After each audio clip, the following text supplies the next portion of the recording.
Alright, welcome back. This is going to be the next part where I'm going to be showing you guys how to do a very basic anime style outline.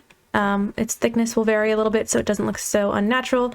I really like this effect on her. It's very subtle, but you can do whatever you want with it. And let's go ahead and jump right in.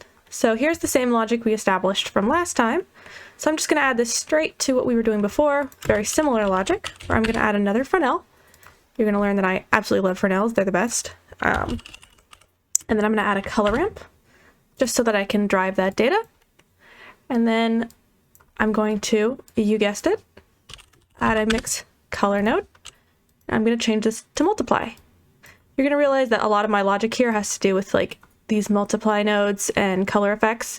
I have a very Photoshop style brain from being an illustrator for so long, so this is how I understand this, and I hope it helps anyone that's like me. But let's see what happens here. So we're going to take this node. We're going to plug this into A, because this is the logic we've established, and this is the color data we have.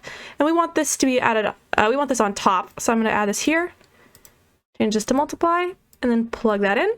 And this fresnel effect, I want to basically show up on top darker than everything else, which is why I want this to be multiplied on top. So I'm just going to constrain these two handles, invert it.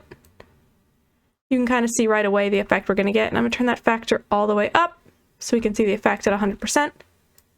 I'm just going to drop this down a little bit until I just see it on the edges, like that. I think you can see where we're going here. I'm going to make this a little lighter just so it's not quite so distracting. And there you have it. That's the very basic fresnel outline I've got on all of the parts here. I like it because it adds a little bit of thickness to areas as you move around, like here. And if you'd like that to not be quite so consistent, you can add a texture coordinate node and plug that into normal and add a mapping vector node in between the two of those. And you can kind of mess with these values. And if you just change like Z, for instance, it'll kind of be less where the light is and more over here. And you can like really be intentional about that.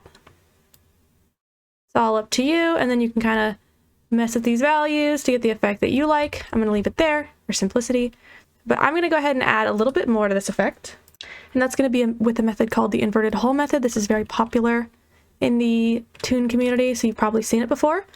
All we're going to do is basically add another material. I'm going to set this to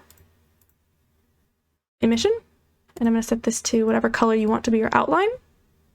And you're going to want to scroll down and turn on backface culling, this camera button here. You're going to want to go into your modifier, add a, whoa. You want to go into your modifier and you're going to want to add a solidify modifier.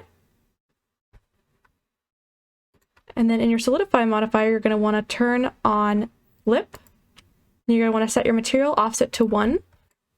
And if you turn that on, you'll see that it'll add a toon outline.